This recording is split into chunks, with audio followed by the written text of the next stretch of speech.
அன்புக்குரிய மாணவ செல்வங்களே, உங்கள் அனைவருக்கும் அன்பான வணக்கங்கள். நம்ம இப்போ நீட் என்ற போட்டித் தேர்வினுடைய வேதியியல் பாடத்தில் ஆல்கஹாலினுடைய தலைப்பில் நம்ம இதுக்கு முன்னாடி பல கேள்விகளை ஒரு தொகுப்பாக பார்த்தோம். அதனுடைய தொடர்ச்சியாக இப்போ இந்த வீடியோவில் ஆல்கஹாலுடைய இயற்பியல் பண்புகளை நம்ம பார்க்க போகிறோம். நீங்கள் போட்டித் தேர்வுக்கு உங்களை தயார் பண்ணிட்டு இருப்பீங்க. திட்டமிட்டு சரியாக உங்களுடைய இலக்கு நோக்கி நீங்கள் பயணிக்கும் பொழுது நிச்சயமாக வெற்றி உங்களுக்கு கிடைக்கும்.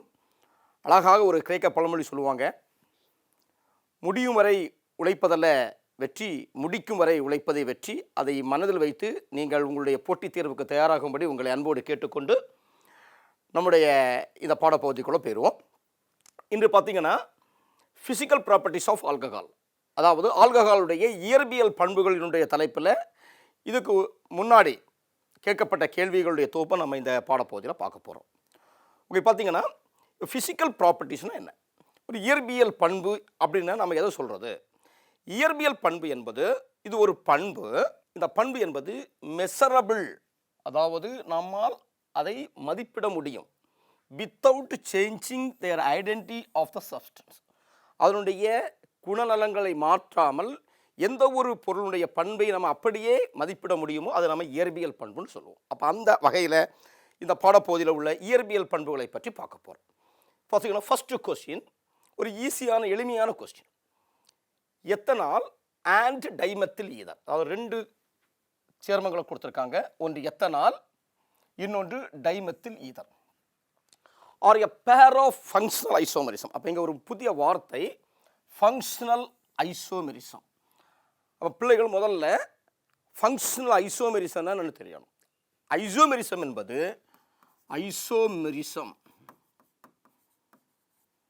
ஐசோமெரிசம் என்பது ஒரே மாதிரியான மூலக்கூறு வாய்ப்பாடுகளையும் வெவ்வேறான வேதியியல் பண்புகளையும், அதாவது வெவ்வேறான வடிவங்களையும் பெற்றால் அதை நம்ம மாற்றியம் என்று சொல்லுவோம். இப்போ பார்த்தீங்கன்னா இங்கே ரெண்டு சேர்மங்களை கொடுத்துருக்காங்க, ஒன்று எத்தனால், இன்னொன்று டைமெத்தில் ஈதர். இதில் பேர் ஆஃப் ஃபங்க்ஷனல் ஐசோமர்ஸ், ரெண்டும் ஒன்றுக்கொண்டு ஃபங்க்ஷனல் ஐசோமர்ஸ். இப்போ the boiling point of ethanol, the point is very important, the boiling point of ethanol is higher than that of dimethyl ether. அதாவது எத்தனாலும் dimethyl ஈதரும் ஒன்றுக்கொண்டு மாற்றியங்கள், வினை செயல் தொகுதி மாற்றியங்கள். அப்படின்னா ரெண்டுலேயும் ஒரே மாதிரியான மூலக்கூறு வாய்ப்பாடை பெற்றுள்ளது.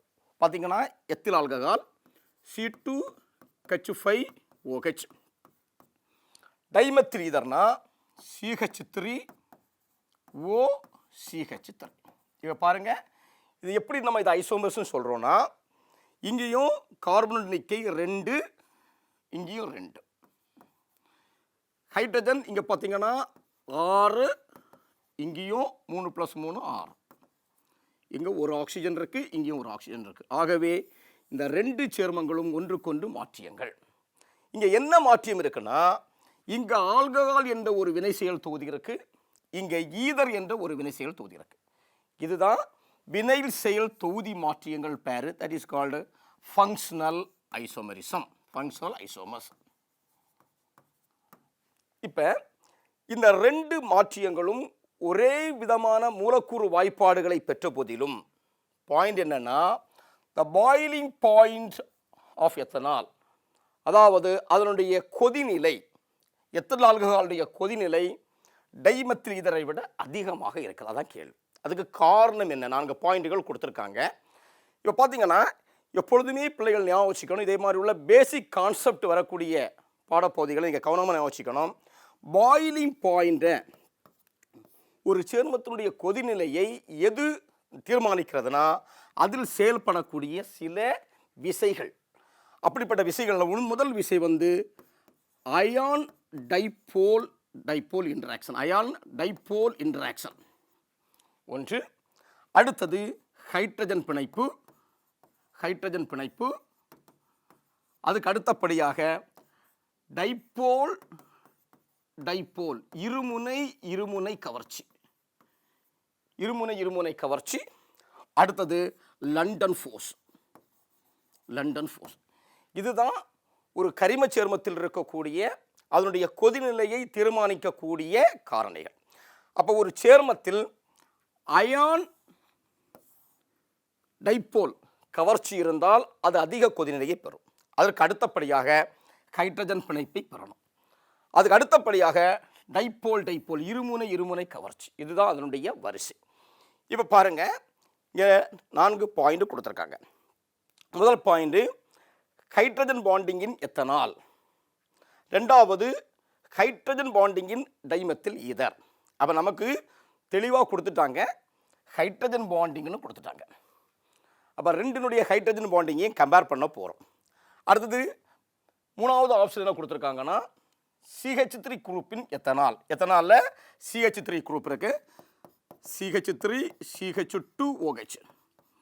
இந்த வினைசியல் தொகுதியோடு CH2 தான் இருக்குது, CH3 இணையவில்லை. ஆகவே இந்த ஆப்ஷன் தப்பு. அடுத்தது பார்த்தீங்கன்னா மெத்தில் குரூப்பின் டைமெத்தில் ஈதர். நமக்கு தெரியுது டைமெத்தில் ஈதரில் 2 மெத்தில் தொகுதிகள் இருக்குது. மெத்தில் தொகுதிகள் ஒரு சேர்மத்தினுடைய கொதிநிலையை தீர்மானிக்காது. ஆகவே இதுவும் நமக்கு இங்கே ஆன்சர் கிடையாது. அப்போ இந்த கேள்வியை பொறுத்தவரை ஆன்சருக்கு 2 ஆப்ஷன், ஒன்று ஃபர்ஸ்ட் ஆப்ஷன் இல்லைன்னா செகண்ட் ஆப்ஷன். இப்போ பார்க்க போகிறோம், இந்த 2 சேர்மங்களில் எதில் ஹைட்ரஜன் பிணைப்பு உருவாகும், அதுதான் நமக்கு பாயிண்ட்.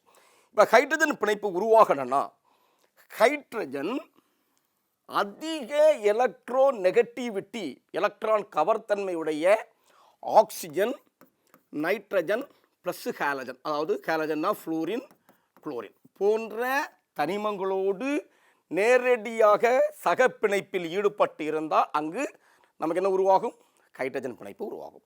அப்போ ஹைட்ரஜன் பிணைப்பு உருவாகிறதுக்கு முதல் பாயிண்ட்டு ஹைட்ரஜன் நேரடியாக எலக்ட்ரான் கவர்த்தன்மை அதிகமுடைய ஆக்சிஜன், நைட்ரஜன் போன்ற சேர்மங்களில் இணைந்திருக்கணும். இப்போ பாருங்கள், இந்த 2 சேர்மத்தையும் பாருங்கள். இதில் எத்தில் ஆல்கஹாலில் ஹைட்ரஜன் நேரடியாக இது ஆக்சிஜன் போன்ற எலக்ட்ரான் கவர்த்தன்மையுடைய தனிமத்தோடு இணைந்திருக்கு. ஆகவே இது என்ன செய்யணும், எளிதாக டைமர், ஒன்றுக்கு மேற்பட்ட மூலக்கூறு கட்டமைப்பை உருவாக்க முடியும். ஆகவே இது அதிகமான கொதிநிலையை உடையது. இங்கே பாருங்கள், இங்கே அதற்கான வாய்ப்பே கிடையாது. இங்கே ஆக்சிஜனோடு ஹைட்ரஜன் இணைவதற்கான வாய்ப்பு இல்லை. ஆகவே இந்த ஆப்ஷன் தவறு. இந்த கேள்வியை பொறுத்தளவில் ஃபஸ்ட்டு ஆன்சர் இஸ் கரெக்ட்.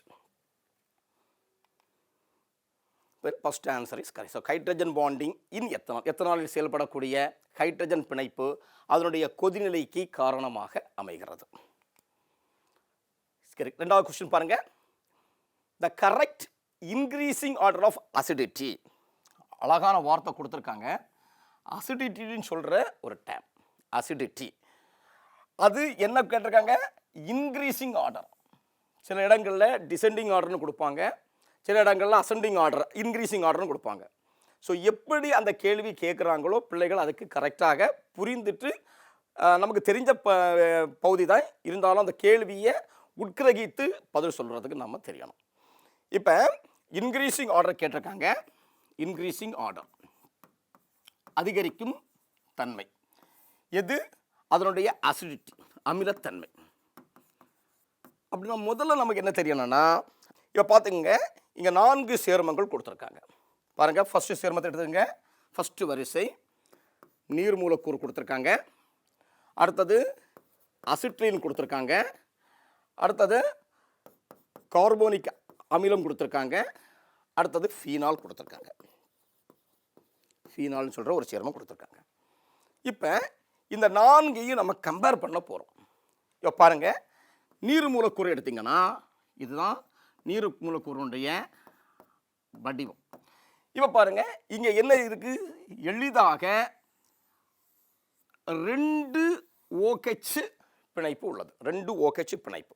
நமக்கு தெரியும், ஹைட்ரஜன் நேரடியாக ஆக்சிஜனோடு இணைந்திருந்தால் அது எலக்ட்ரான் கவர்த்தன்மையுடைய ஹைட்ரஜன். ஆகவே இந்த ஹைட்ரஜன் அமிலத்தன்மையுடைய ஹைட்ரஜன். ஆகவே இந்த ஹைட்ரஜன் எளிதாக வெளியே நகரும். ஆகவே இது அமிலத்தன்மை உடையது. அமிலத்தன்மை உடையது. இங்கே இது ஒரு எலக்ட்ரோ நெகட்டிவிட்டியின் மூலமாக, அதான் வார்த்தை ரொம்ப முக்கியம், எலக்ட்ரான் கவர்த்தன்மையின் மூலமாக உருவாகக்கூடிய அமிலத்தன்மை. ஆகவே இது ஒரு குறிப்பிட்ட அளவு அமிலத்தன்மையை பெறும். அப்போ இதுவும் ஒரு அமிலம். ரெண்டாவது அசிட்டிலின். அசிட்டிலின் பாருங்க, CH, இதுதான் அசிட்டிலின். இப்போ பாருங்க, இங்கேயும் ஹைட்ரஜன் இருக்கு. இந்த ஹைட்ரஜன் அமிலத்தன்மையுடைய ஹைட்ரஜனா. எப்படி அதை கண்டுபிடிக்கலாம்னா, இப்போ இந்த கார்பனுடைய தன்மையை பார்க்கணும். இந்த கார்பன் நேரடியாக மும்மை பிணைப்போடு இணைந்துள்ளது. அப்படின்னு அதனுடைய கலப்பினம், இனக்கலப்பு SP இனக்கலப்பு.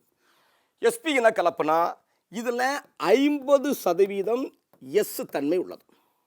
எந்த ஒரு சேர்மத்தில் 50% S தன்மை இருக்கிறதோ அதில் இருக்கக்கூடிய அந்த அணு எளிதாக எலக்ட்ரான் செறிவு தன்மையை, அதனுடைய உட்கருவில் உள்ள எலக்ட்ரான் தன்மையை பெறும்.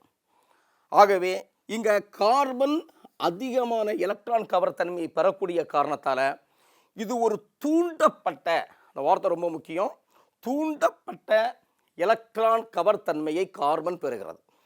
அவ்வாறு தூண்டப்பட்ட எலக்ட்ரான் கவர் தன்மையை கார்பன் பெறுவதால் இந்த ஹைட்ரஜன் அமிலத்தன்மையை பெறுகிறது. அப்போ இங்கே வார்த்தை ரொம்ப முக்கியம். முதல்ல எலக்ட்ரான் கவர் தன்மை அதிகமுடைய ஆக்சிஜனோடு இணைந்திருக்கு. ஆகவே அது அமிலத்தன்மையை பெறுகிறது. இங்கே தூண்டப்பட்ட கார்பனுடைய எலக்ட்ரான் கவர் தன்மையை பெறுகிறது. ஆகவே இதுலேயும் அமிலத்தன்மை உருவாகிறது. ஆனால் ஏற்கனவே இருக்கக்கூடிய அமிலத்தன்மையை விட இதுக்கு குறைவாக இருக்கும். இதற்கு குறைவாக இருக்கும். நம்ம வரிசை ரெண்டையும் நம்ம கம்பேர் பண்ணிட்டோம். மூன்றாவது பாருங்க, கார்போனிக் அமிலம். கார்போனிக் அமிலம்னா H2CO3. இங்கே பாருங்க, இதில் எப்படி இருக்கும்னு அந்த structure C double bond OH. இதுதான் கார்போனிக் அமிலத்தினுடைய அமைப்பு. இங்கே பாருங்க, ஏற்கனவே நமக்கு தெரியும் 2 ஹைட்ரஜன் எலக்ட்ரான் கவர்த்தன்மையுடைய 2 ஆக்சிஜனோடு இணைந்திருக்கு. அப்போ 2 எலக்ட்ரான் கவர்த்தன்மையுடைய ஆக்சிஜன். ஆகவே இந்த 2 ஹைட்ரஜனும் எளிதாக அமிலத்தன்மையை பெற்று வெளியேற முடியும். ஆகவே இந்த 2 எலக்ட்ரான் கவர்த்தன்மையின் காரணமாக இது அதிக அமிலத்தன்மையை பெறக்கூடிய ஒரு தனிமமாக மாறுகிறது. ஆகவே இதை விட இதுக்கு H2CO3க்கு அதிகமாக இருக்கும். அடுத்தது பாருங்க, ஃபீனால். ஃபீனால் பாருங்க, இதுதான் ஃபீனாலுடைய அமைப்பு. ஃபீனால் இங்கேயும் ஹைட்ரஜன், ஒரே ஒரு ஹைட்ரஜன் இருக்கு. இந்த ஹைட்ரஜன் எலக்ட்ரான் கவர்த்தன்மையுடைய ஆக்சிஜனோடு இருக்கு. ஆனால் ரொம்ப முக்கியமானது, இந்த பென்சீன் வளையத்தில் இருக்கக்கூடிய எலக்ட்ரான் செறிவு இந்த ஆக்சிஜன் இருக்கக்கூடிய தனித்த எலக்ட்ரான்களை தன் பக்கம் இழுக்கும். அப்போ இன்னும் அதிகமான எலக்ட்ரான் கவர்த்தன்மையை இழுக்கக்கூடிய சக்தியை இந்த ஆக்சிஜன் பெறுகிறது. காரணம் என்னன்னா, இது ரெசோனன்ஸ் ஸ்டெபிளைஸ், அதாவது உடனிசைவு தன்மையின் காரணமாக நிலைப்பு தன்மையை பெறும். இந்த அதிக நிலைப்புத்தன்மையை பெறுவதற்காக இந்த ஆக்சிஜனில் இருக்கக்கூடிய தனித்த எலக்ட்ரான்கள் பென்சீன் வளையத்தை நோக்கி நகர்வதால் இந்த ஹைட்ரஜன் அதிகமான அமிலத்தன்மையை பெறுகிறது. ஆகவே இந்த வரிசையில் பார்த்தீங்கன்னா ரொம்ப குறைவாக இருக்கிறது அசிட்டிலின். காரணம் என்னன்னா, தூண்டப்பட்ட எலக்ட்ரான் கவர்த்தன்மையின் மூலமாக இங்கே அமிலத்தன்மை பெறுகிறது. அதை விட இங்கே ஆக்சிஜன் நீர் மூலக்கூறு, ஏற்கனவே ஆக்சிஜன் இருக்கு, எலக்ட்ரான் கவர்த்தன்மை உடைய ஆக்சிஜன். அடுத்தது பார்த்தீங்கன்னா, அதுக்கு அடுத்தது ஃபீனால். ஃபீனாலில் உடனிசைவு தன்மை ஃபீனால். அதுக்கு அடுத்தது H2CO3. அப்போ வரிசை எங்கே இருக்குது பாருங்கள், இந்த வரிசை எங்கே இருக்குது? So D is the answer. So D is the answer. அதற்கு காரணம், அதில் இருக்கக்கூடிய எலக்ட்ரான் கவர்த்தன்மை மிக்க அந்த ஆக்சிஜன் அல்லது நைட்ரஜன் அணுக்களை நாம் கம்பேர் பண்ண போகிறோம். ஓகே, நெக்ஸ்ட் மூணாவது கொஸ்டின், ரொம்ப எளிமையான கேள்வி. Glycerol is not used. அந்த வார்த்தை ரொம்ப முக்கியம். சில பிள்ளைகள் அவசரப்பட்டு இந்த நாட்டுன்னு சொல்கிற வார்த்தையை கவனிக்க மாட்டாங்க. இதனால் 4 மார்க் இழக்கிறீங்க. ஸோ அந்த வார்த்தை ரொம்ப முக்கியம். இங்கே கிளிசரால் இஸ் நாட் யூஸ்ட், இது நேரடியாக அதனுடைய பயன்களில் இருக்கக்கூடிய கேள்வி. இதை நம்ம பயன்களை மட்டும் படிச்சுட்டாலே இப்படிப்பட்ட கேள்விகளுக்கெல்லாம் நம்ம கன்ஃபியூஸே ஆகாமல் நேரடியாக ஆன்சர் சொல்லிடலாம். Okay, glycerol is not used in, நமக்கு தெரியும் எக்ஸ்ப்ளோசிவ். கிளிசரால் எக்ஸ்ப்ளோசிவாக பயன்படும். என்னன்னா ட்ரை நைட்ரோ கிளிசரின் என்ற நைட்ரேட்டம் செய்யும் பொழுது, கிளிசராலை நாம் நைட்ரேட்டம் செய்யும் பொழுது கிடைக்கக்கூடிய ஒரு பொருள் ட்ரை நைட்ரோ கிளிசரின். இது மிக சிறந்த ஒரு வெடிப்பொருள். அப்போ இது அதனுடைய பயன்பாடு. ஆனால் இங்கே என்ன கேட்டிருக்காங்க? நாட். அப்போ இது ஆன்சரா? இது ஆன்சர் இல்லை. நெக்ஸ்ட்டு காஸ்மெட்டிக், அழகு சாதன பொருட்கள். கிளிசரால் அதிகமான அழகு சாதன பொருட்கள், பேஸ்ட்டு, க்ரீமு, டூத் பேஸ்ட்டு, இப்படிப்பட்ட அழகு சாதன பொருட்களில் கிளிசரைல் நமக்கு சோப்பில் எல்லாம் அதிகமாக பயன்படுகிறது. கிளிசரால் சோப்ஸ் எல்லாம் பயன்படுகிறது. ஆகவே இதுவும் அதனுடைய பயன்பாட்டில் ஒன்று. ஆகவே இது நாட்டுன்னு சொல்கிற வார்த்தைக்கு இது கரெக்ட் அல்ல. அடுத்து பாருங்கள், மூன்றாவது பாருங்கள், சோப் என்பது கிளிசரைட் எஸ்டர், பாலிகிளிசரைட் எஸ்டர்.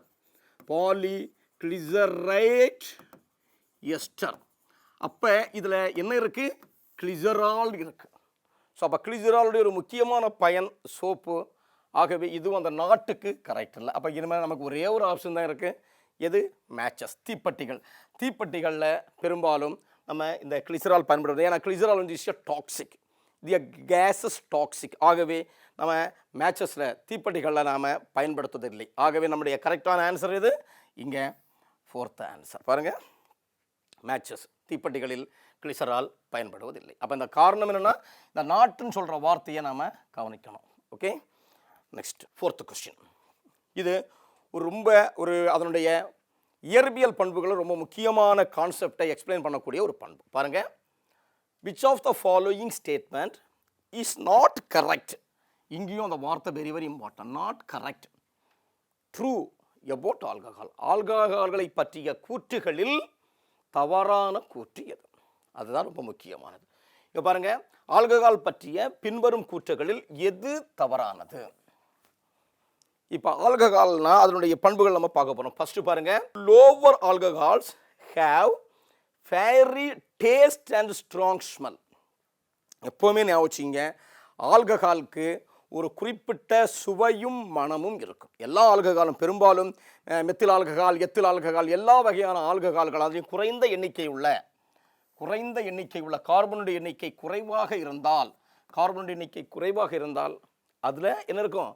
அது டேஸ்டாக இருக்கும், ஸ்மெல்லாக இருக்கும். அப்போ இது அதனுடைய பண்புகளில் ஒன்று. ஆகவே it is a correct answer இல்லையா? இது கரெக்ட். அப்போ இது வந்து நமக்கு சரியான பதில் கிடையாது. ரெண்டாவது பாயிண்ட் பாருங்கள், as molecular mass increases, ஆல்கஹாலில் மாலிகுலர் வெயிட் இன்க்ரீஸ் ஆகுது, அதிகரிக்குது. அப்படின்னா கார்பனுடைய எண்ணிக்கை அதிகரிக்கிறது. கார்பன் நம்பர் இன்க்ரீஸ் ஆகுதுன்னு அர்த்தம். இன்க்ரீசஸ். த பாயிலிங் பாயிண்ட் இன்க்ரீசஸ். பாயிலிங் பாயிண்ட்டும் அதிகரிக்கிறது. அதாவது எப்போவுமே ஞாபகம் வச்சுக்கிங்க, பாயிலிங் பாயிண்ட்டு ஆல்கஹாலை பொறுத்தளவில் கார்பனுடைய எண்ணிக்கை அதிகரிக்க அதனுடைய கொதிநிலையும் கிராஜுவலாக அதிகரிக்கும். குறைந்த கார்பனுடைய ஆல்கஹால்களை விட அதிக கார்பனுடைய ஆல்கஹால்கள் அதிக கொதிநிலை பெறுகிறது. காரணம் என்னன்னா, இந்த கார்பன் அதிகரிக்க அதுலேயும் பார்த்தீங்கன்னா கார்பன் செயினில் அதிகரிக்க இது அதிகமான வாண்டர்வால்ஸ், அதிகமான சர்ஃபஸை, ஏரியாவை அதிகமாக கவர் பண்ணும். அதிக பரப்பை கவர் பண்ணக்கூடிய சக்தி உடையது. அதிகமான கார்பன் இருந்துச்சுன்னா அப்போ என்ன செய்யும்? இது அதிக வாண்டர்வால்ஸ் விசைக்கு உட்படும். வாண்டர்வால்ஸ் கவர்ச்சியை ஈடுபடுத்தும்.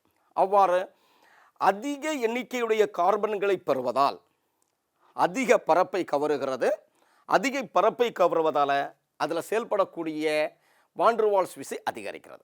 அப்போ வாண்டர்வால்ஸ் விசை அதிகரித்தால் அதனுடைய கொதிநிலை ஆட்டோமேட்டிக்காக அதிகரிக்கும். ஆகவே இதுவும் சரியான பதில். ஆனால் இந்த இடத்துல நாட்டுக்கு கரெக்ட் கிடையாது. அடுத்து பாருங்க, மூணாவது, lower alcohols are water insoluble. குறைந்த கார்பன் எண்ணிக்கையுடைய ஆல்கஹால்கள் water insoluble and their solubility increases with molecular weight. எப்போவுமே ஞாபகம் வச்சுக்கிங்க, குறைந்த கார்பன் எண்ணிக்கையுடைய ஆல்கஹால்கள் நீரில் கரையும். இல்லை எல்லாமே பொதுவாலும் எல்லா ஆல்கஹாலும் ஆல்கஹால் soluble in water. ரொம்ப முக்கியமான பாயிண்ட். எல்லா ஆல்கஹால்களும் நீரில் கரையும். ஆனால் அப்போ இங்கே முதல் பாயிண்ட் தப்பாக கொடுத்துட்டாங்க. லோவர் ஆல்கஹால்ஸ் ஆர் இன்சால்யூபிள் கொடுத்துருக்காங்க. எல்லா ஆல்கஹாலும் நீரில் கரையும், முதல் point.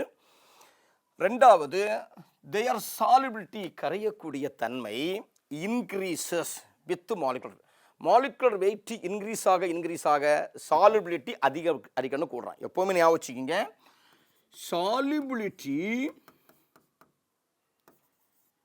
Is inversely proportional to molecular weight of alcohol.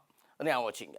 இப்போ காரணம் என்னென்னா, இங்கே கார்பனுடைய எண்ணிக்கை அதிகரிக்குது, கார்பனுடைய நம்பர் அதிகரிக்கிறது. கார்பனுடைய நம்பர் அதிகரிக்கும் பொழுது கார்பனுடைய டெண்டன்சி என்னன்னா, கார்பன் ஒரு நீர் வெறுக்கும்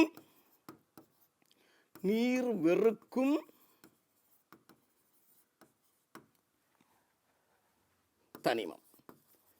இது ஒரு நீர் வெறுக்கும் தனிமம். ஆகவே என்ன செய்யணும், கார்பனுடைய எண்ணிக்கை அதிகரிக்க நீரை அப்சர்வ் பண்ணாது. ஆகவே அதனுடைய சாலிபிலிட்டி ஆட்டோமேட்டிக்காக குறையும். அப்போ இந்த ரெண்டு கான்செப்டுமே இங்கே தப்பு.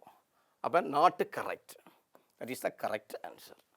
அப்போ நமக்கு தேவையில்ல lower alcohols are water soluble. இது நமக்கு வரைக்கும் சொல்லிட்டேன், all alcohols are soluble and their solubility decreases. இப்போ தான் சொன்னதுக்கான கரெக்டான ரீசன் சொன்னேன். ஸோ இதுவும் கரெக்டான. இந்த மூன்றுமே, ஒன்றாவது பாயிண்ட்டு, ரெண்டாவது பாயிண்ட்டு, மூணாவது பாயிண்ட்டுமே அதனுடைய ஆல்கஹால்களுடைய கரைத்திறனை பொறுத்த பண்புகள்.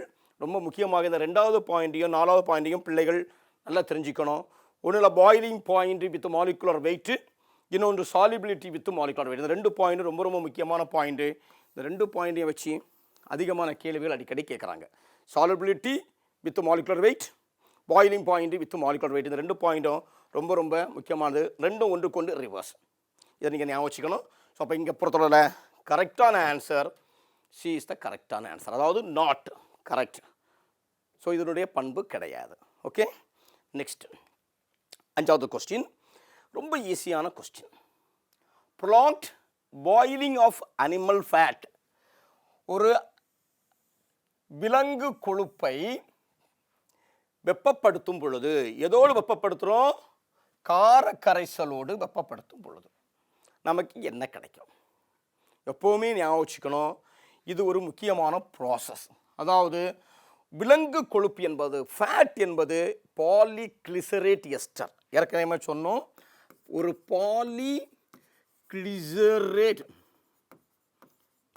எஸ்டர் தான் ஒரு ஃபேட், கொழுப்பு. இதுதான் கொழுப்பு, விலங்கு கொழுப்பு. அப்போ விலங்கு கொழுப்பில் என்ன இருக்குது, எஸ்டருடைய காம்போசிஷன் இருக்குது, த கிளிசரல் எஸ்டர். அப்போ கிளிசரால் எஸ்டர் ஃபார்மில் இருக்குது. இதை எதோடு சேர்க்குறோன்னா, ஒரு காரத்தோடு சேர்க்குறோம். இது ரொம்ப முக்கியமான ப்ராசஸ். என்ன கிடைக்கனா, கிளிசராலும் சோப்பும் கிடைக்கும். அப்போ ஒரு பாலிகிளிசரேட் எஸ்டரை சோடியம் ஹைட்ராக்சைடு, அதாவது காரத்தோடு வினைப்படுத்தும் பொழுது நமக்கு அந்த வினையில் கிளிசராலும் சோப்பும் கிடைக்கும். இந்த வினைக்கு பேர் சோப்பாக்கல் வினைன்னு பேர். ரொம்ப முக்கியமான கேள்வி, சோப்பாக்கல் வினை என்றால் என்னன்னு கேட்பாங்க. ஸோ சோப்பாக்கல் என்பது ஒரு பாலிகிளிசரேட் எஸ்டரை சோடியம் ஹைட்ராக்சைடு வினைப்படுத்தும் பொழுது நமக்கு என்ன கிடைக்கும், கிளிசராலும் சோப்பும் கிடைக்கும். சோப் என்பது sodium or potassium salt of fatty acid, ஒரு கொழுப்பு அமிலத்தினுடைய சோடியம் அல்லது பொட்டாசியம் உப்பு. அப்போ சோடியம் அல்லது பொட்டாசியம் உப்பினை நம்ம சோப்புன்னு சொல்கிறோம். அதுதான் இந்த வினைக்கு பேர் சோப்பாக்கல் வினை, சோப்பு உருவாக்கல், சஃபானிஃபிகேஸ். இது நம்ம ஹோம்மேடு நம்ம வீட்டிலையே தயாரிக்கலாம். ஒரு எஸ்டரை வாங்கி கொஞ்சம் சோடியம் ஹைட்ராக்சைடு கரைசலை சேர்த்தோம்னா நமக்கு சோப்பு உருவாகும். பாருங்கள், அடுத்து பாருங்கள், ஸ்டெயின் ரிமூவல். ஸ்டெயின் ரிமூவல் நம்ம துணிகள்லாம் கரைகள் இருக்குது, அதை சாதாரணமாக சோப்பு போட்டால் நமக்கு போகாது. அப்போ அதில் நம்ம என்ன பயன்படுத்துகிறோம், ஒரு டிடர்ஜெண்ட்டை பயன்படுத்துகிறோம். அப்போ டிடர்ஜெண்ட் என்பது, இங்கே டிடர்ஜெண்ட் ஸ்டெயின் ரிமூவலுக்கு நம்ம பயன்படுத்தக்கூடியது கிளிசரால் கிடையாது. இங்கே நம்ம பயன்படுத்துகிறது ஒரு டிடர்ஜென்ட். அதில் நம்ம எதை பயன்படுத்தணும்? இது வந்து சல்ஃபோனேட், சல்ஃபோனேட் அல்லது பாஸ்பேட், பாஸ்பேட் அல்லது அமிலேட். இந்த மூன்றினுடைய கொழுப்பு உப்புக்கள் தான் நமக்கு ஸ்டெயின் ரிமூவலில் பயன்படுத்துகிறோம். அப்போ ஸ்டெயின் ரிமூவல் என்பது சல்ஃபேட் அல்லது பாஸ்பேட் அல்லது அமிலேட் உப்பு. இது நம்ம முக்கியமாக பிள்ளைகள் தெரிஞ்சுக்கணும். இது நம்ம ஸ்பெசிஃபைடு நேமாக டிடர்ஜென்ட்னு நம்ம சொல்லலாம். அடுத்தது பார்த்திங்க, அப்போ இதான் நமக்கு ஆன்சர் கிடையாது. மூன்றாவது பாருங்கள், ஈக்காலஜி. ஈக்காலஜி என்பது ஒரு ஒரு சிஸ்டம், ஒரு அனிமல் அல்லது ஒரு ஹியூமன் எப்படி அதனுடைய பிஹேவியர் ஒரு என்வாயர்மெண்ட்டோடு இருக்குது, அதை படிக்கக்கூடியது. That is called. அப்போ நமக்கு இது entirely different area. So ecology நமக்கு கிடையாது. அடுத்து பாருங்கன்னா கான்ஜுகேஷன். கான்ஜுகேஷன் நம்ம கெமிஸ்ட்ரியோடு தொடர்புடையது. The transfer of pi electron, that is pi bond, pi bond, p electron system is transferred from, that is occupied from, and bonding from pi to sigma bond character. So moving of pi electron towards the sigma bond, this is called as a conjugation. இதை நம்ம கெமிஸ்ட்ரியில் நம்ம படிப்போம். அப்போ இந்த ஏரியாவுக்கு இதுவும் answer கிடையாது. So கரெக்டான ஆன்சர் பார்த்தீங்கன்னா சஃபானிஃபிகேஷன். ஓகே, நெக்ஸ்ட் பாருங்கள், த compound having highest boiling point. எதில் அதிகமான சேர்மம் அதிக கொதிநிலை பெறுதுன்னு பார்க்க போகிறோம். இப்போ பாருங்கள், இப்போ 4 சேர்மங்கள் கொடுத்துருக்காங்க. ஒன்று ஒரு ஹைட்ரோ கார்பன், ஒரு ஹைட்ரோ கார்பன் அதாவது மீத்தேன். நமக்கு தெரியும் பெரும்பாலும் எல்லா ஹைட்ரோ கார்பன்களுக்கும் ஒரு கொதிநிலை இருக்கும். அதாவது அந்த கொதிநிலையானது கார்பனுடைய எண்ணிக்கை செயினில் போகும்பொழுது அந்த கொதிநிலை அதிகரிக்கும். எப்போவுமே ஞாபகம் வச்சுக்கணும். காரணம் என்னென்னா அதனுடைய செயல்படக்கூடிய வாண்டர் வால்ஸ் விசை. இதே இது இந்த ஹைட்ரோ கார்பன்களில் ஒரு சேர்மம் கார்பன் எண்ணிக்கை சமமாக இருந்தாலும் அது பிரான்ச்சஸில் இருந்துச்சுன்னா, கிளைகளாக இருந்துச்சுன்னா, அது குறைவான பரப்பினை கவருகிறது. ஆகவே குறைவான வாண்டர் வால்ஸ் விசையை பெறுகிறது. ஆகவே ஹைட்ரோ கார்பன்கள் எல்லாத்துக்குமே ஒரு குறிப்பிட்ட கொதிநிலை இருக்கும். ஆனால் அது கிளைகளாக இருந்தால் அது குறைவாக இருக்கும், செயினாக இருந்தால் அது அதிகமாக இருக்கும். இப்போ பார்த்தீங்கன்னா இங்கே ஒரே ஒரு கார்பனுடைய ஹைட்ரோ கார்பன், ஆகவே அதற்கான கொதிநிலை ஒரு குறிப்பிட்ட அளவு இருக்கும். கேள்வி அதிகமானது பாருங்கள். அடுத்தது பாருங்கள். அப்போ இதை நம்ம சரியான ஆப்ஷன்னு சொல்லிட முடியாது. இப்போ பாருங்கள், அடுத்த 3ஐயும் நம்ம பார்க்க போகிறோம். இப்போ இந்த 3லையுமே நம்ம ஏற்கனவே தெரியும், கொதிநிலைக்கு ரொம்ப முக்கியமானது பாயிலிங் பாயிண்ட் எதை வைத்து அமைகிறதுனா, நான் ஏற்கனவே நம்ம சொல்லிட்டோம்.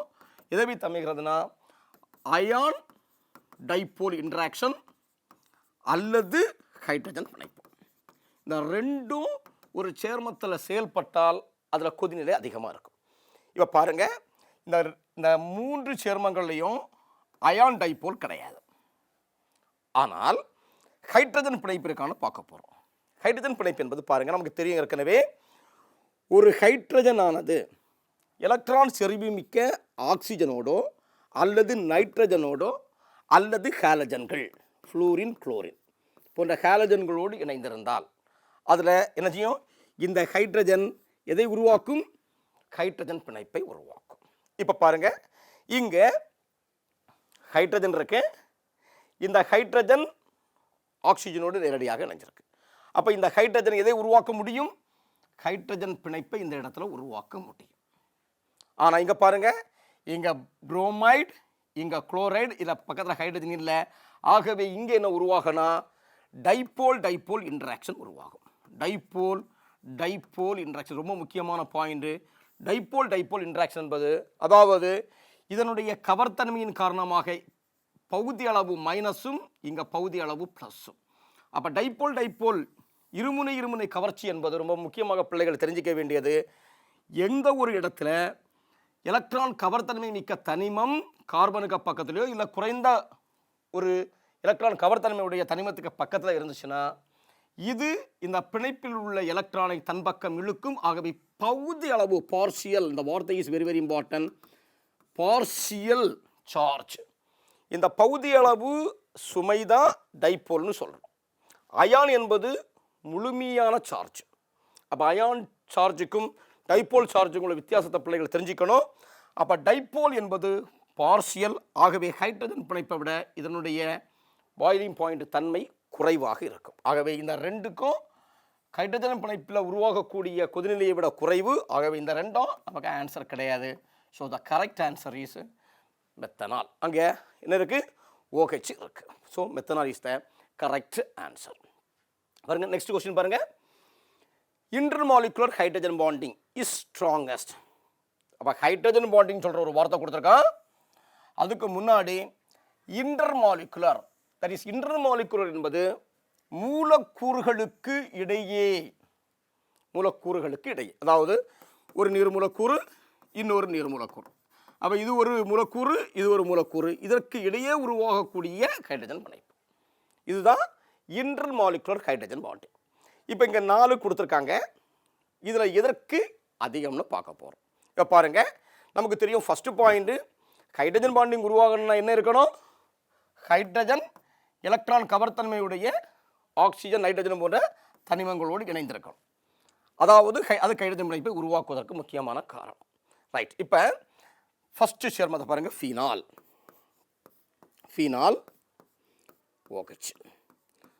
அடுத்த சேர்மத்தை பாருங்கள், ஃபார்மால்டிகைடு. HC+OH, formaldehyde. அடுத்த சேர்மம் பாருங்கள், மெத்தனால், மெத்தில் ஆல்கஹால், CH3OH. அடுத்தது பாருங்கள், மெத்தில் அமீன், CH3NH2. இப்போ இந்த 4 சேர்மத்தை நம்ம கம்பேர் பண்ண போகிறோம். ஃபஸ்ட்டு நம்ம கம்பேர் பண்ணுவோம். இப்போ இதில் ஆக்சிஜன் பக்கத்தில் ஹைட்ரஜன் இருக்குது, இங்கேயும் ஆக்சிஜன் பக்கத்தில் ஹைட்ரஜன் இருக்குது. அப்போ இந்த ரெண்டுமே ஆக்சிஜன் எலக்ட்ரான் கவர்த்தன்மையின் மூலமாக ஹைட்ரஜன் பிணைப்பை உருவாக்கும். இங்கே பாருங்கள், நைட்ரஜனுக்கு பக்கத்தில் ஹைட்ரஜன் இருக்குது. அப்போ நைட்ரஜனும் எலக்ட்ரான் கவர்த்தன்மை உள்ளது, ஆனால் ஆக்சிஜனை விட குறைவானது. அப்போ இதை நம்ம நீக்கிடலாமா? இதை நம்ம நெக்லெக்ட் பண்ணிடலாம். இதுக்கும் ஹைட்ரஜன் பிணைப்பு உருவாகும், ஆனால் இங்கே ஆக்சிஜன் இருக்கிறதுனால ஆக்சிஜனை விட நைட்ரஜனுக்கு குறைவு. ஆகவே அதை நம்ம நீக்கிடலாம். அப்போ மெத்தில் அமீன் கிடையாது, methyl amine, methyl amine, methyl amine கிடையாது.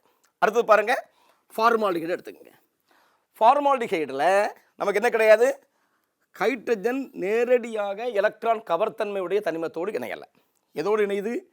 கார்பனோடு இணையுது. ஆனால் ரொம்ப முக்கியமாக கவனிச்சிக்க வேண்டியது பிள்ளைகள், இங்கே பாருங்கள், இந்த கார்பனுக்கு பக்கத்தில் டபுள் பாண்ட் ஆக்சிஜன் இருக்குது. இந்த ஆக்சிஜன் அதிகமான எலக்ட்ரான் கவர்த்தன்மை உடையது. ஆகவே என்ன செய்யும்? இந்த பிணைப்பு எலக்ட்ரானை இங்கே இழுக்கும் பொழுது இதில் டெல்டா மைனஸும் இதில் டெல்டா ப்ளஸும் உருவாகிறது. இதுதான் டைபோல். இது பார்சியல் சார்ஜ். அப்போ இங்கே டைபோல் மூலமாக நமக்கு என்ன உருவாகிறது? அங்கே அதனுடைய சுமை மாறுகிறது. ஆகவே இதையும் நம்ம ஹைட்ரஜன் பிணைப்புக்கு எடுத்துக்காட்டுன்னு சொல்லிட முடியாது, அதிகம்னு சொல்லிட முடியாது. அடுத்தது 2 தனிமங்கள் இருக்கு. ஒன்று ஃபீனால் சேர்மங்கள் இருக்குது, ஒன்று ஃபீனால், இன்னொன்று மெத்தனால். இப்போ பாருங்கள், ஃபீனாலையும் மெத்தனாலையும் கம்பேர் பண்ண போகிறோம். இப்போ நமக்கு தெரியும், மெத்தனால்னா நேரடியாக ஒரு OH, இந்த OH ஒரு கார்பனோடு இணைகிறது. அப்போ இதில் ஒரு குறிப்பிட்ட அளவு நமக்கு என்ன இருக்கும்? ஹைட்ரஜன் பிணைப்பை உருவாக்கக்கூடிய தன்மையை பெறும். இது ஹைட்ரஜன் பிணைப்பை உருவாக்கும். ஆனால் இன்டர்மாலிகுலர் ஹைட்ரஜன் பாண்ட் எங்கே உருவாகணும்? ரொம்ப முக்கியமானது பார்த்தீங்கன்னா பாருங்கள், இது இன்னொரு ஆக்சிஜனோடு இணையணும், இன்னொரு ஃபீனாலில் உள்ள ஆக்சிஜனோடு இணையணும். அப்படின்னு அர்த்தம் என்னென்னா, இங்கே பாருங்கள், இந்த ஹைட்ரஜன் எளிதாக அதனுடைய தன்மை ஆக்சிஜன் நோக்கி நகர வேண்டும். அப்படின்னா இங்கே இழுக்கக்கூடிய தன்மை அதிகமாக்கணும். இங்கேயும் இழுக்கும், இந்த பிணைப்பை இழுக்கும், இங்கேயும் இந்த பிணைப்பை இழுக்குது. இந்த ரெண்டில் எதுக்கு இழுக்கக்கூடிய தன்மை அதிகம்னு பார்க்க போகிறோம். இங்கே பாருங்கள், இந்த ஆக்சிஜன் பென்சீன் வளையத்தோடு இணைந்திருக்கும். நம்ம ஏற்கனவே சொல்லியிருக்கோம், பென்சீன் வளையத்தில் இணைந்திருக்கக்கூடியனால பென்சீன் என்பது எலக்ட்ரானை இழுக்கக்கூடிய, அப்போ இதில் இருக்கக்கூடிய தனித்த எலக்ட்ரானை தன் பக்கம் இழுக்கும். இதற்காக உடனிசைவு நிலைப்புத்தன்மைக்காக, ரெசோனன்ஸ் ஸ்டெபிலைசேஷனுக்காக. ஆகவே இது எளிதாக எலக்ட்ரான் இழுக்கக்கூடிய தன்மையை பெறுவதால் எளிதாக பீனாக்சைடு அயனியை உருவாக்கும். அதில் ஹைட்ரஜன் கட்சி ஒரு பார்சியல் பிணைப்பை உருவாக்கி உடனடியாக ஹைட்ரஜன் பிணைப்பை உருவாக்குகிறது. ஆகவே இன்டர்மாலிகுலர் 2 மூலக்கூறுகளுக்கு இடையே உள்ள பிணைப்பை எது உருவாக்கும்? ஃபீனால் உருவாக்கும். சரியா? ஸோ அதுதான் இந்த கேள்விக்கான ஆன்சர். காரணம் என்னென்னா உடன் இசைவு நிலைப்புத்தன்மையின் காரணமாக அங்கே மெத்தில் ஆல்கஹாலும் நமக்கு இன்டர்மாலிகுலர் ஹைட்ரஜன் பாண்டை ஃபார்ம் பண்ணும், ஃபீனாலும் ஃபார்ம் பண்ணும். ஆனால் மெத்தில் ஆல்கஹாலுடைய தன்மையை விட ரொம்ப ஸ்ட்ராங்கஸ்ட், அந்த word is very important, strongest எதுக்குன்னா ஃபீனாலுக்கு அதிகம். காரணம் என்னென்னா உடன் இசைவு நிலைப்புத்தன்மை. உடன் இசைவு நிலைப்புத்தன்மையில் அது இன்டர்மாலிகுலர் ஹைட்ரஜன் பாண்டிங் வந்து ஃபீனாலில் அதிகமாக உருவாகிறது. ஓகே, நெக்ஸ்ட் கொஸ்டின் ரொம்ப முக்கியமான ஒரு கொஸ்டின் பாருங்கள். What is dominant intermolecular force? Dominant intermolecular force or bond that must be overcome. The word is very important. Overcome in converting liquid methanol to gas. அதாவது ஒரு திரவ நிலையில் இருக்கக்கூடிய மெத்தில் ஆல்கஹாலை வாயுவாக மாற்ற போகிறோம். அவ்வாறு வாயுவாக மாற்றுவதற்கு இந்த திரவ நிலையில் இருக்கக்கூடிய மெத்தில் ஆல்கஹாலில் ஒரு விசை செயல்படுகிறது. அந்த விசையை நம்ம உடைக்கணும். உடைச்சாதான் அந்த திரவ மெத்தன் ஆல்கஹால் வாயுவாக மாறப்போம். அப்போ அவங்க என்ன கேட்குறாங்கன்னா, திரவமாக இருக்கக்கூடிய மெத்தில் ஆல்கஹாலில் ஒரு விசை செயல்படுகிறது. அது என்ன விசை? அந்த விசையை உடைத்தால் மட்டுமே நமக்கு திரவ மெத்தில் ஆல்கஹால் கேஸாக மாற முடியும். பாருங்கள், தமிழில் பாருங்கள். நீர்ம மெத்தனாலை வாயுவாக மாற்றும் பொழுது, வாயுவாக மாற்றும் பொழுது எதிர்கொள்ளப்பட வேண்டிய அதிகபட்ச இம்மாற்றத்தை, அப்போ திரவத்தை வாயுவாக மாற்றுவதற்கு தேவைப்படக்கூடிய ஆதிக்கம் பெற்ற மூலக்கூறுகளுக்கு இடைப்பட்ட விசை. ஏதோ ஒரு விசை செயல்படுகிறது திரவத்தை திரவமாக தக்க வைக்கிறதுக்காக. அந்த விசையை உடைக்கணும். உடைச்சா திரவ மெத்தனால் எப்படி மாறும்? வாயுவாக மாறும். அப்போ அந்த விசை எதுன்னு கேட்குறாங்க. அப்போ நமக்கு தெரியும் மெத்தில் ஆல்கஹால் CH3OH எப்படி இருக்குது? திரவ மெத்தில் ஆல்கஹாலாக இருக்குது. திரவ மெத்தில் ஆல்கஹால்னா தட் இஸ் சாலிபிலிட்டி, கரைந்திருக்கு. அப்படின்னா அதில் என்னதோ ஒரு விசை செயல்படுகிறது. அந்த விசை என்னன்னு நம்ம கேட்குறோம். இப்போ ஏற்கனவே நம்ம முன்னாடி உள்ள கொஸ்டினில் நம்ம பார்த்தோம். மெத்தில் ஆல்கஹாலில் ஹைட்ரஜனுக்கு பக்கத்தில் எலக்ட்ரான் கவர்த்தன்மையுடைய ஆக்சிஜன் இருக்கக்கூடிய காரணத்தால் அங்கே ஒரு எக்ஸ்ட்ரா விசை உருவாகிறது. அந்த விசை தான் ஹைட்ரஜன் பிணைப்புன்னு பார்த்தோம். ஹைட்ரஜன் பிணைப்பு, அதன் காரணமாக மெத்தில் ஆல்கஹால் டைமராக உருவாகிறது, நீர்மமாக இருக்கு. இப்போ பாருங்க, கொடுத்துருக்காங்க. First point dipole interaction. இருமுனை கவர்ச்சி. நமக்கு ஏற்கனவே தெரியும் இருமுனை கவர்ச்சி எங்கே உருவாகிறது? இது ஒரு பார்சியல் பகுதி அளவு அயனித்தன்மையுடைய கவர்ச்சி விசை. இங்கே பாருங்க, இங்கே ஹைட்ரஜன் ஆக்சிஜன் இருக்கு. ரொம்ப முக்கியமாக கவனிச்சுக்கணும். அப்போ இது நமக்கு ஆன்சர் இல்லை. நெக்ஸ்ட் பாருங்க, கோவலண்ட் பாண்ட் என்பது நமக்கு தெரியும். இணையக்கூடிய ரெண்டு அணுக்கள் சமமாக ஷேரிங் ஆஃப் எலக்ட்ரானை சமமாக பங்கிட்டு கிடைக்கக்கூடிய ஒரு பிணைப்பு. அப்போ அதுவும் இங்கே கிடையாது. மூன்றாவது பாருங்க, லண்டன் ஃபோர்ஸ். இது வந்து என்னன்னா ஒரு வீக் ஃபோர்ஸ். இது எப்படி உருவாகுதுன்னா, நான் போலார் சேர்மங்களில் போலார் தன்மையற்ற சேர்மங்களில் உருவாகக்கூடிய டைபோல். இந்த டைபோல் என்பது அயனி தன்மையுடைய சேர்மங்களில் உருவாகக்கூடிய, அயனி சுமை மிக்க தன்மைகளில் உருவாகக்கூடியது. இங்கே பார்த்தீங்கன்னா நான் போலார் சேர்மங்களில் உருவாகக்கூடிய டைபோலை, இது ஒரு very very very weak force. இது லண்டன் ஃபோர்ஸு. அப்போ இதுவும் கிடையாது. அப்போ நமக்கு ரொம்ப முக்கியமான ஆன்சர் எதுன்னா, நமக்கு தெரியும் ஹைட்ரஜன் ஆக்சிஜனோடு லிங்காக இருந்தால் அதுக்கு பேர் ஹைட்ரஜன் பிணைப்பு. அப்படி ஹைட்ரஜன் பிணைப்பு உருவாக்கக்கூடிய தன்மையுடையது. காரணம் எலக்ட்ரான் கவர்த்தன்மை. ஆகவே இங்கே கரெக்டான ஆன்சர் இது ஹைட்ரஜன் பிணைப்பு. பாருங்கள், இந்த ஹைட்ரஜன் பிணைப்பை உடைத்தால் நீர்ம மெத்தில் ஆல்கஹால் வாயுவாக மாறும். பாருங்கள், பயனது அதிகமாக செயல்படக்கூடிய பிணைப்பு ஹைட்ரஜன் பிணைப்பு. ஓகே, நெக்ஸ்ட் கொஸ்டின் போகலாம். 9வது கொஸ்டின் ஒரு கூற்றாக கொடுத்துருக்காங்க. பாருங்கள், ஒரு கூற்று, phenol is more acetic then ethanol. Phenol C6H5OH, ethanol C2H5OH. ஏற்கனவே தெரியும், நம்ம ஏற்கனவே சொல்லிட்டோம். ஃபீனாலில் ஃபீனாக்சைடு அயான் உருவாகிறது. ஃபீனாக்சைடு அயான் நிலைப்புத்தன்மையை பெறுவதற்காக எதை உருவாக்கும்? ரெசோனன்ஸ் ஸ்டெபிலைசேஷனை உருவாக்கும். ரெசோனன்ஸ் ஸ்டெபிலைசேஷன் உடனிசைவு நிலைப்புத்தன்மையை உருவாக்கும். பாருங்க, அதுக்கு காரணம் கொடுத்துருக்காங்க. Phenoxide ion is resonance stabilise. அப்போ ரெண்டுமே அசிட்டிக் தன்மை தான். அப்போ எத்தில் ஆல்கஹாலை விட ஃபீனால் மோர் அசிட்டிக். அசிட்டிக் நேச்சர்னா என்னது? ரிமூவல் ஆஃப் கச்சு ப்ளஸ் ஈஸிலி. இந்த ரெண்டில் எது கச்சு ப்ளஸ்ஸை எளிதாக நீக்கும்? இதுவும் கச்சு ப்ளஸ்ஸை நீக்கும். ஆனால் அதை விட ஒப்பிடும் பொழுது ஃபீனாக்சைடு அயனி C6H5O-, இந்த கச்சு ப்ளஸ் வெளியில் போச்சுன்னா கிடைக்கக்கூடிய அயனியை நம்ம ஃபீனாக்சைடு அயனின்னு சொல்லுவோம். இந்த ஃபீனாக்சைடு அயனி ரெசோனன்ஸ் ஸ்டெபிலைஸ் அயனி. அப்போ ரெசோனன்ஸுக்காக இந்த கச்சு ப்ளஸ்ஸை எளிதாக வெளியேற்றுகிறது. ஆகவே எத்தனாலை ஒப்பிடும் பொழுது ஃபீனால் அதிக நிலைப்புத்தன்மை உடையது. அதுக்கு அப்போ கூற்றும் காரணமும் சரி. அப்போ option is first one is correct option. ரெண்டுமே சரியான பதில். ஓகே ஸ்டூடெண்ட்ஸ், அப்போ இந்த பாடத்தில் நம்ம ஒரு 9 வினாக்களை அதனுடைய வேதியியல் பண்புகளை, இயற்பியல் பண்புகளை வச்சு நம்ம டிஸ்கஸ் பண்ணோம். ஸோ இது நமக்கு இந்த பாடப்பகுதியை பொறுத்தளவில் உங்களுக்கு கான்செப்ட் ஓரியன்ட், நீங்கள் ரொம்ப கஷ்டப்பட வேண்டிய பகுதி அல்ல.